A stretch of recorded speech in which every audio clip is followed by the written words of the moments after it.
Quick snap! In this quick snap, we are going back to the 2017 season. For those of you unfamiliar with my coaching history, it was my third of 5 years as defensive coordinator here at Coloma High School. And prior to that season, we had struggled on defense and especially struggled defending the full house T and the deception, the trap game, the power game that it presented. So my off-season focus was how do I help put our guys in the best position against the T, because we were going to see it 4 times in 2017. Both myself and my head coach, Joe Stevens, we agreed if we just got our guys more disciplined with their eyes on their keys and making their appropriate reads and reactions based off those keys against the T, we would be better on defense against everything.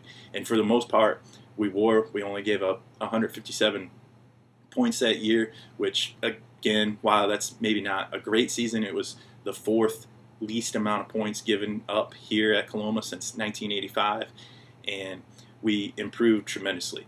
Unfortunately, I was not focusing much on how to defend the spread from the odd front that we were switching to, and especially spread run game. Wasn't familiar with the tight front that was becoming popular at the college level at that time in 2017, and really was only minimally used prior to that season. 2016, Iowa State started using it in the Big 12, and it's really effective against the spread run game, but we weren't incorporating that, at least not the way that college teams would use it.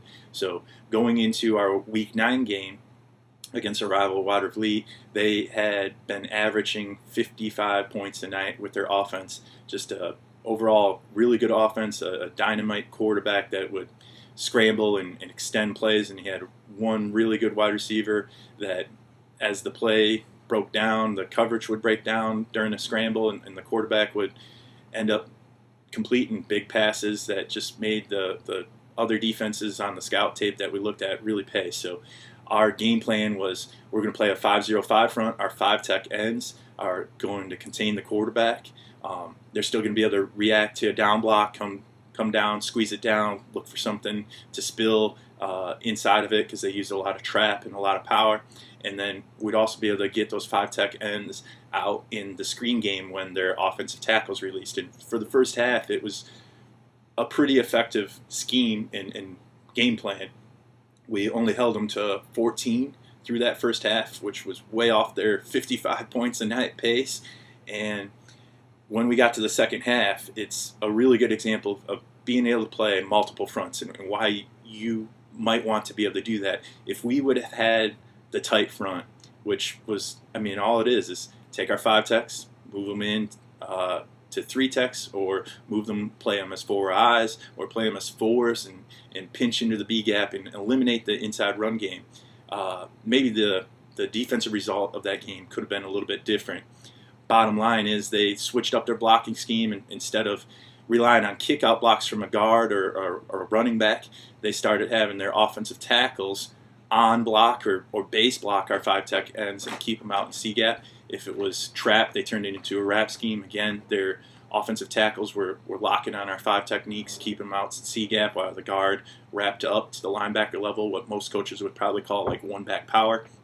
And then in power, they did the same thing. Instead of kicking out with that running back, they're, again, locking on with those offensive tackles, keeping our 5 techs in C-gap and getting both the running back isoing one of our linebackers and a guard wrapping the other. And by simply lining up in the tight front or using the concept of the tight front, we would have stood to be a little bit more effective. So we're going to take a look at the film, see how we were effective, and see how, even though we were effective, their adjustments would have been negated some if we were mixing in the tight front. Looking back at this game plan emphasizes 2 key ideas that you should always consider when you're putting together your game plan, and especially as a defensive coordinator. Number 1, take away what the offense does best. And then number 2, have an adjustment that if that initial game plan is working, what is the offense going to do to adjust and attack the weaknesses of the initial game plan? So for us, if we got 2x2, we wanted to take away the offense's ability to let their quarterback scramble, escape the pocket, get out on the perimeter, and cause the secondary's pass coverage to break down so he could throw an easy completion over the head of the defensive backs for a touchdown. So we're 5-0-5 up front. We're counting on our interior 5 to both contain the quarterback and to spill out the trap game to the perimeter. In the back half, we were in our read coverage against 2x2, keying that number 2 receiver, trying to stay on top and keep all the routes in front of us. Even if the quarterback scrambled, we weren't going to have bad eye discipline and look in the backfield. Against 2x1, similar approach. We're in our read to that twin side. We're slanting to the twin side. We're not as much worried about the quarterback escaping to that single side because that Bob outside linebacker doesn't have a perimeter receiver to reroute. And on top of that, there wasn't a lot of a tendency to throw the ball when they got into 2-back sets. Against 3x1 to the field, we were in our cloud coverage. We were over adjusted to the 3 receiver side because they were more likely to throw screens out there. And we still felt we were going to be solid if they would do something like speed option to the boundary or even, for the most part, something like a quarterback ISO. Just the combination of less space over there. And on film going into the game, it wasn't a tendency for them to run to that single side. Where they eventually made us pay was both with their blocking schemes in the run game, where they would take their offensive tackles and turn our 5 technique out and run what I call power ISO. The center and guard's going to double team that 0-tech nose back to the MAC linebacker. The running back's going to lead up on the Bob outside linebacker. The guard's going to wrap to the Will linebacker. And then they're going to let our 5 technique run while that tackle is scooping to, again, try and cut off that MAC linebacker. So really, they were blocking 6 on 5, and we just didn't have an adjustment to make sure the ball got spilled out. Additionally, they started to put their trips into the boundary, and that was not something that was on scout tape a bunch, so we did not, my fault as the defensive coordinator, we did not have our Bob outside linebacker as prepared as he could have and should have been to play trips, so they ended up out-leveraging us both with screens to their number 2 receiver, which was not on scout tape, and run game that spilled out and then receivers would get blocks on. First clip is trapped to the top of the screen. The guard's pulling. Our 5-tech end is inside it. Our other 5-tech is heel lining it. We're kind of getting beat up inside at the nose. Our outside linebackers, though, from the boundary, our Bob linebackers getting in pursuit. Our stud linebackers coming up and forcing. The ball gets constricted. Our cutback hits it for a loss. We made the ball run sideways. Our game plan's working. End zone shot is the same thing. You can see right now, A's and B gaps are canceled. We're getting blocked at inside linebacker, but the ball is running east-west. Our outside linebacker forces it back to pursuit. Our other outside linebacker comes across, and we clean it up. So game plan's working initially early on. Now we're 2x1. They're going to run trap to the bottom of the screen here. Our 5-tech, tackle is doing a great job of getting hands on. It'd be nice if he ripped inside a little bit harder so we get a stick for 0 yards, but game plan's still working. We're taking away their inside run game. Right now, inside linebackers downhill. Other inside linebackers over the top.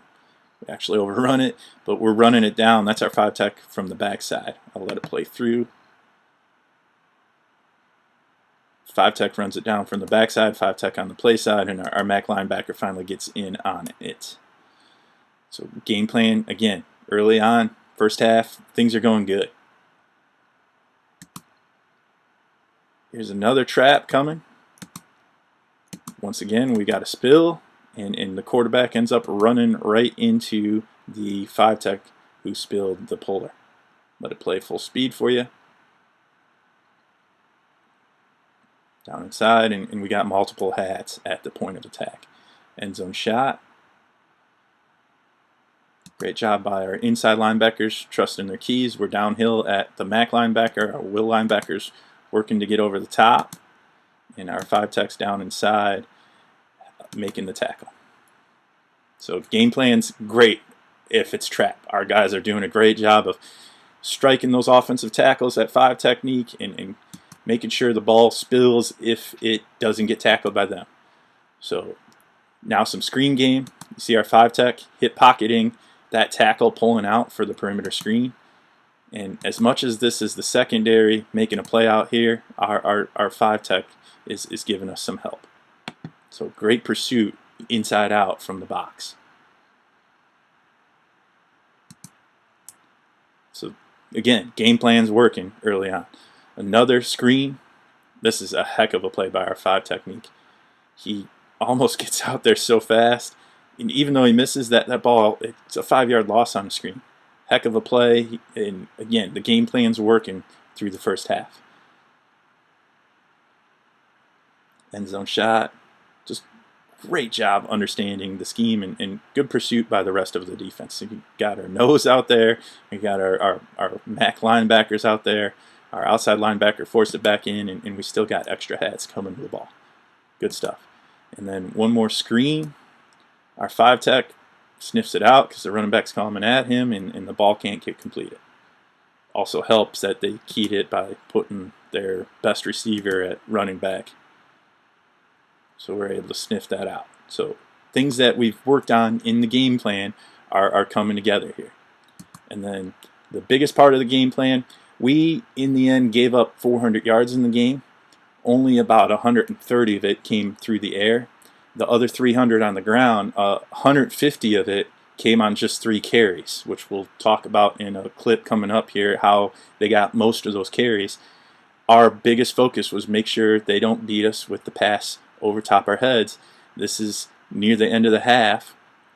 We've got our 5 techniques. They're working their butts off to keep contained. They dip inside for a second, but they're really focused on where's that quarterback trying to escape. You see our MAC linebacker, he's spying both the running back releasing late and the quarterback. We're doing a good job holding up the pocket with just a 3-man rush. We unfortunately miss, but we rally and we finally get that sack. Not only did we keep the quarterback in the pocket, we ended up coming up with the sack. We've eliminated the breakdown play that has been a difference maker and allowed them to get a lot of easy points over the course of the season. End zone shot, you actually see more of the coverage off the end zone view because we get zoomed out. Pretty good job of us being in our read coverage. Don't love the leverage of our one safety, but we had the outside linebacker doing a great job carrying it, understanding time and situation. So where they ended up finally, and we still defended this as well, but where they eventually found success, right here on power, the offensive tackle is kicking out our 5 technique. They've got numbers, especially if they get our backside wheel linebacker blocked. Our MAC linebacker does a good job getting downhill, but right now there's an open gap in, I guess, what was the initial A gap, because our nose got washed. The guard was able to climb to the backside linebacker. Luckily, our MAC linebacker's done a good enough job of constricting that gap some, and our backside 5 technique has run it down. One more time though, I'll freeze it. Right here, if that quarterback would have hit this, he's one-on-one with our safety. Open field tackle situation, not particularly good. So the guy unfortunately spills himself offensively. Good for us on defense, but you see the issue of us not quite playing a tight front, not having a way to make sure we cancel B gap, we cancel A gap, we cancel the other A gap, and we cancel the other B gap. And this is the biggest play of the game, I believe. They end up just ripping us up. Before we snap it, the perimeter issue first. We need to be aligned so that way number 3 has to crack our inside linebacker, number 2 has to crack our outside linebacker, and now the number 1 receiver, he can't block the backside safety, the front side safety, and the front side corner all at once. So he's got to pick someone to block, and depending on who he decides to block in our cloud coverage, we're going to have a crack replace off the other 2 blocks. So say he blocks our corner in our coverage, our backside safety, number 3, cracks our inside linebacker, we can work our crack replace. Number 2 blocks our outside linebacker, our front side safety to the boundary here, he can work his crack replace. We now have enough guys for all the perimeters. So that's the perimeter issue. Inside, they're going to end up on blocking or basing out, kicking out our 5 with that offensive tackle. They'll have a double team on our nose. And our will linebacker does a decent job reading and fitting this. But when you watch the clip, just watch him the first time through. He's going to hesitate for just a second. He's going to be one step slow of tackling a really fast quarterback. And it's a combination of, number one, he didn't see this exact blocking scheme much during the game, and definitely not much in the week leading up to the game. And he's not going to trust the read and try to hit the open window, because the open window hadn't been there all week in practice and in things that we're doing. So it's on me as a coach to help him either speed up that read or do things with the front that lets him continue to fit just off the tackle. So here we go, full speed. We're almost making the tackle in the back wheel for about a 2-yard loss, but they're going to have too many numbers out on the perimeter, and that kid is probably the fastest kid on the field, maybe second fastest, and they blocked the one kid that might get him, is our corner that they're attacking. He's blocked just enough that he's not going to be able to get in pursuit and make a difference. So one more time, end zone shot here. So watch the will linebacker. That hesitation, that side to side, instead of hitting the open window and just going to maybe run into that guard or something like that, trying to run through unblocked to make the tackle. He's one step slow. He dives, tries to make a play. Can't quite do it. You see our Bob linebacker come onto the screen. He's cracked by number 3. Number 2 is completely, he doesn't have a job yet, so he's going to be able to pick up our safety. Number 1's on our corner, and the guard, he made the same read as the quarterback. The quarterback must have done a good job of feeling that the guard's gone wide, so I'm going to go wide too. And after they get past the B gap, they've now picked up a blocker. We've missed that tackle because we were one step slow. We were hesitating because it was a different read. That's, again, on me as a defensive coordinator. And they got all kinds of numbers to block all our guys. And let's go back real quick and scheme up how we maybe get this thing. Number one, after this game, we decided to start sliding our backer, especially the trip side guy, towards the trips, and then if we would have been calling our squeeze with our 5 techniques, we'd probably do a better job running things down from the backside. We do a better job of giving our will linebacker a clear read that his B gap got closed by the 5 technique. And our 5 technique did a pretty good job with this. He's controlling his C gap. The ball should cut up here, but the guard and the quarterback both make the decision to go outside, and they out leverage us on the perimeter, and it's a touchdown, unfortunately.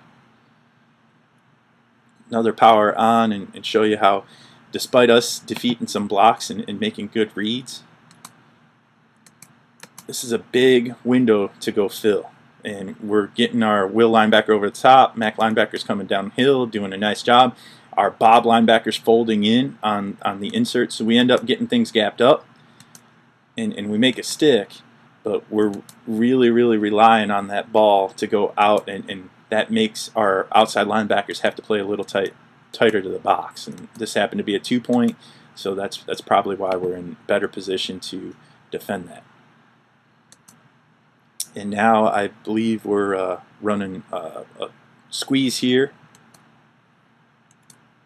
just on the top. So we're slanting to the bottom, we're slanting to the field side, our outside linebackers coming late, and our will linebackers working to get over the top, and the Mac linebackers working downhill.